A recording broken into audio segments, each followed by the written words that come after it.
Hello, everyone, and welcome back to this week's episode of the Opposition Report. Today, I'm joined with Craig, who is from the Mansfield Matters Podcast. Craig, how are we doing today? Yeah, very good. Thank you. Thanks for having me on. Looking forward to it. Are you looking forward to the game on Saturday? You coming down to the Select Car Leasing Stadium? I'm not, sadly. No, I came down last year and I think once was enough. It's a bit of a trek for us. And yeah, it's a little bit of a tight month. So, going to watch it from the comfort of the sofa this Saturday afternoon. And, it makes the trip back less painful if we don't get 3 points like last year. So, yeah, just going to be a sofa Quickly, fan this week. quickly turn the channel over if you lose. But yeah, Exactly. let's talk about your season so far. So you've played 10 games, won four, drawn two, lost four. You're very, very mid-table in the fact you're also 12th, and it's been a very mixed start. How's the start of the season been from a fan's point of view? I think exactly how we expected it to be fair. When you make 11 new signings over the summer window, it's always going to be difficult for those players to gel straight away. And I think, especially coming into the season, I'm a big believer that you take momentum from the previous season. And under Nigel Clough, that's something which Mansfield have historically done. So I was a little bit worried this year because, let's be honest, the second half of last season was utterly, utterly dreadful. And that's being polite. So I was a little bit fearful that things might not click straight away. But it's been all right. We've been forced into a little bit of a tactical change. As always with Mansfield, we've got so many injuries that, we're having to play players that aren't training or can't get through 90 minutes. So it's a little bit of a worry, but we're exactly where I would expect us to be. Bang average. I'm happy to be in that position as well. Nice and safe. No real danger of getting turned over every single week. We look like we compete, and when we've got all of our players back fit and available again, it will be quite interesting to see how we develop. You're coming off the back of a last minute winner over Rotherham. Talk us through the game, and was it a deserved last minute winner? I think it was, yeah. I think Nigel Clough speaks quite honestly in his press about when we deserve to get points and when we don't. And he says this season that he thinks we're probably 3 points behind where we should be. He thinks we should have probably got a point at Burton, a point in the second game against Doncaster, and a point at Port Vale. Not quite sure about the first two because I didn't think we were great in that game, but certainly the Port Vale game where the previous week where we'd gone down to 10 men. We were struggling for a lot of that game. We got a good equaliser in that, and then we were robbed with a last minute penalty. It was very, very soft. The refereeing decisions in that game, Nigel Clough, I'm sure everybody in the world has seen that press conference over the last week or so. Um, it's been very vocal about that. So I felt we deserved something from that game. And I think from the Rotherham game last week, having said what he said in press, he was always going to put a target on his back from the referees. And you did sort of see that from the off. And lo and behold, less than 10 minutes into a game, soft penalties given against us. Decisions aren't going our way. There's some questionable calls, and we're thinking, God, here we go. It's going to be another one of those afternoons.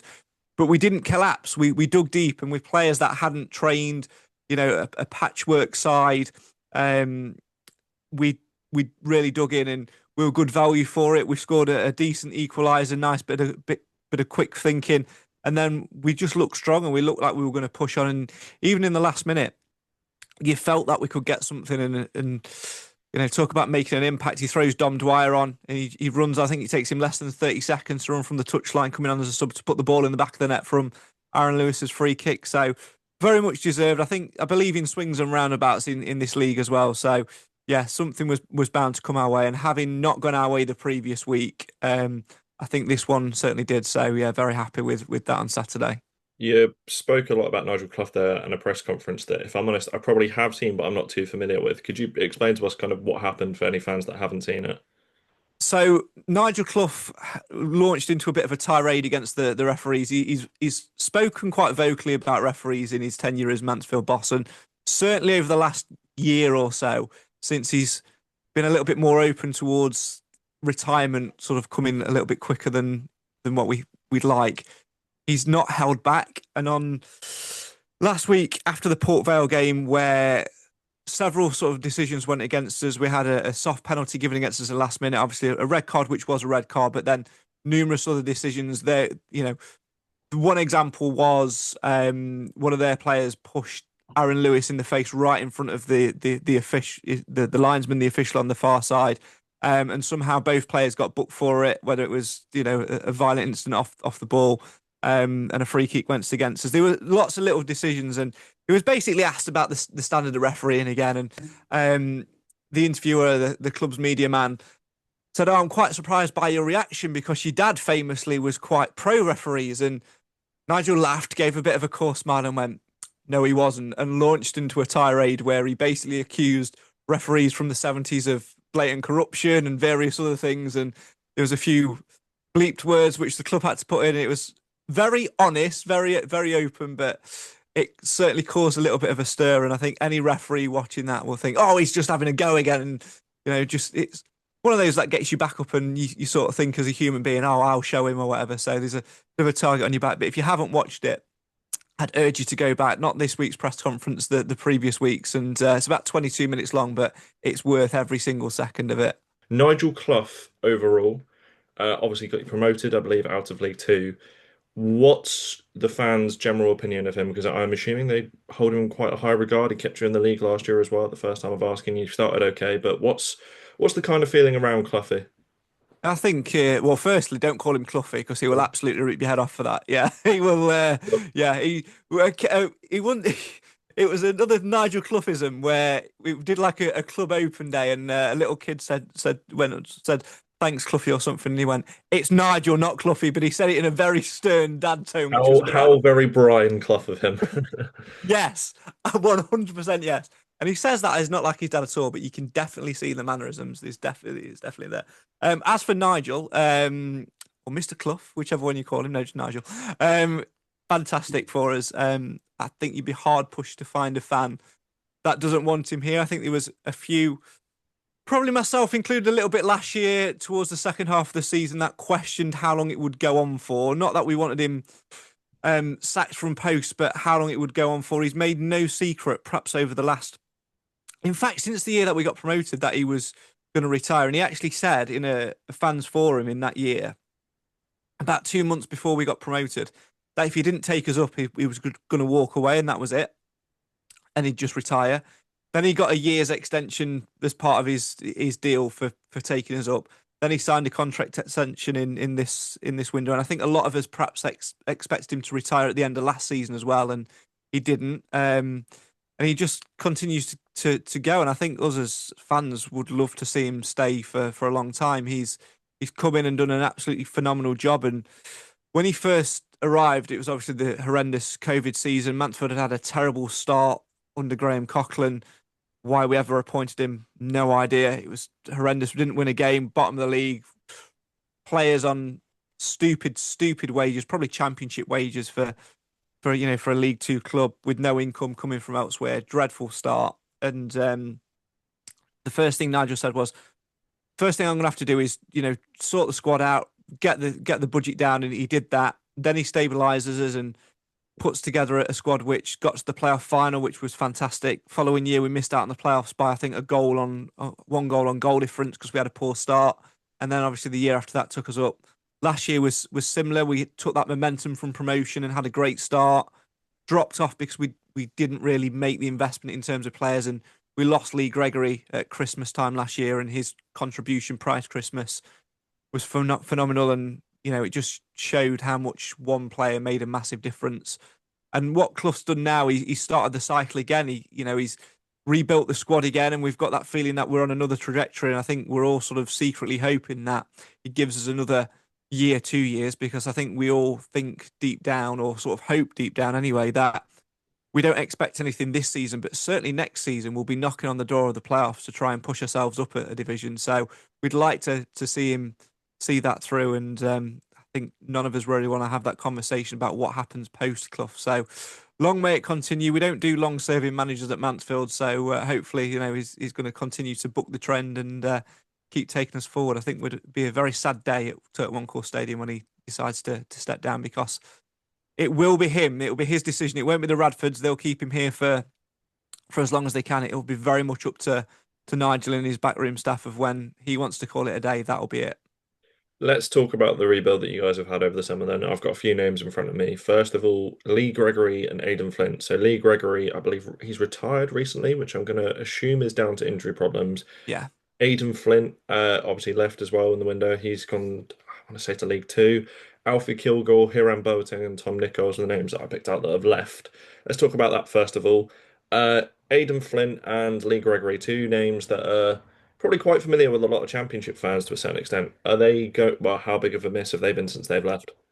Um, Gregory more than Flint, to be fair. Both are absolute top fellas, and are held in high regard by the fans. But going back to what I said earlier, Lee Gregory made a phenomenal contribution last season before Christmas. Without his goals, we would not have survived in League One. It was a massive, massive thing for us to do.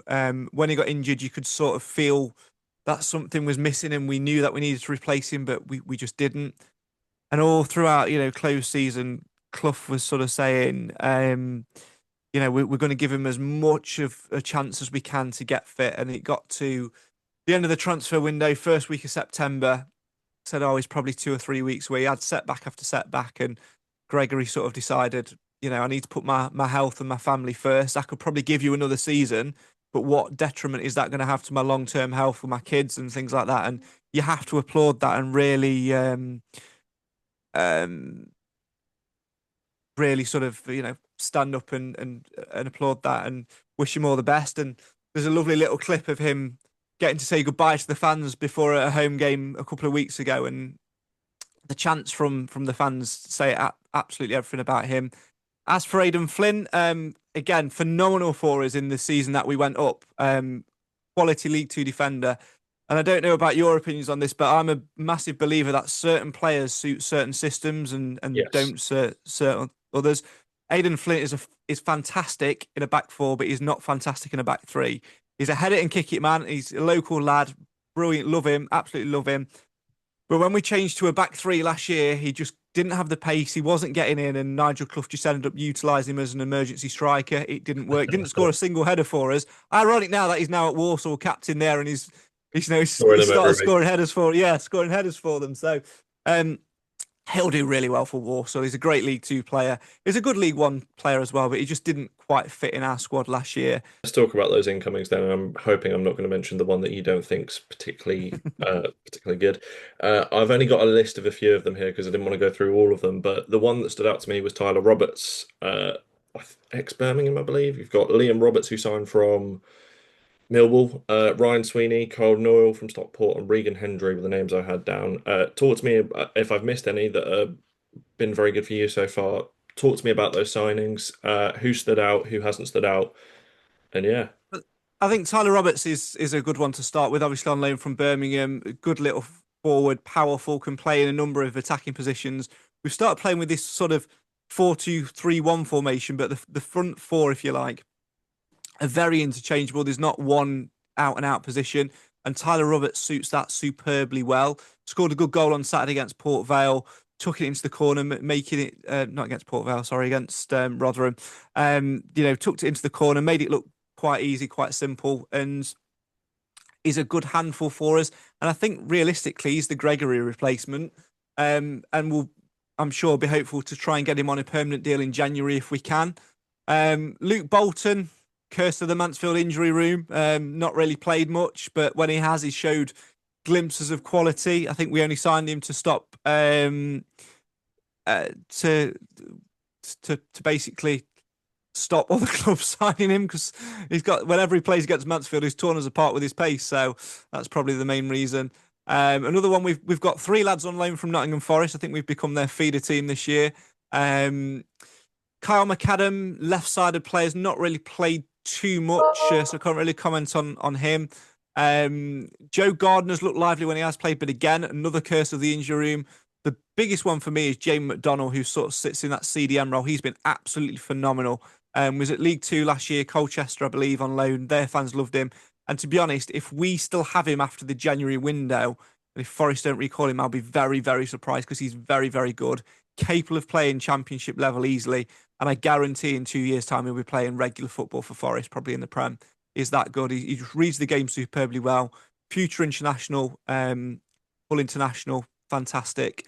Every player we've brought in has added something of quality, like I say. And I think those three, fantastic. Liam Roberts, he's probably a little bit of an anomaly because I don't think anybody would have expected Mansfield to sign him because he's got absolute quality as a goalkeeper.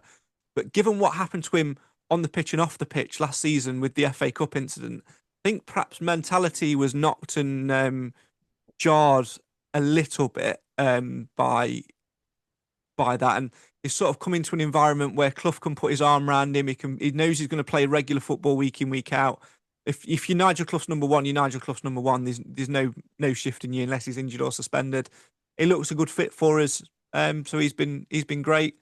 Yeah, the players that we've brought in, we look really sharp. But again, a lot of them, I'm looking through the list at the minute. A lot of them are either suspended or injured. So we're pretty much playing with the old guard still. Let's move on to the game then, because that brings me to my first question. What are the injury concerns going into Saturday's game? Is there quite a few players out, or is there any fresh injury concerns after Rotherham? Well, put it this way: Mansfield's injury list is that big. At the training ground recently, they've upgraded from a little marquee to a multi-story building. They've called it the RH Academy Hospital wing, I think. We've got quite a few on the injury list. Far too many to mention.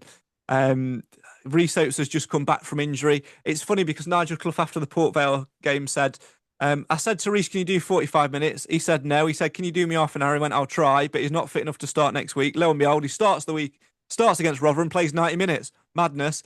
Deshi or Dave, as we like to call him on the podcast because it's just easier. Dave's not trained at all 'cause of an injury that he picked up towards the back end of last season. Started on Saturday, had a terrific game. But I think got carried back to his car by the players after he started because there was nobody else available. So many on the injury list. Ryan Sweeney will be back from suspension. He got sent off at Port Vale. Bailey Cargill's missing. He's a big loss for us. Elliot Hewitt seems to be on the injury list at the minute. Joe Gardner's missing. Luke Bolton, who I mentioned earlier. Basically, pick any name that's not in the starting lineup from last Saturday, and they're injured. Oh well. So Yeah, it literally was who is available. We had 10 fit players, probably 9 fit players if you discount Reece Oates actually to start against Rotherham, and we got through it. So I think that's what made it more impressive last week. makes me feel slightly better about any of our injury concerns now because we've picked up a few knocks in the last few weeks, but it's not quite as bad as that one. Formation. What are we expecting? 4-2-3-1, is it? Yeah, before 2-3-1, regardless.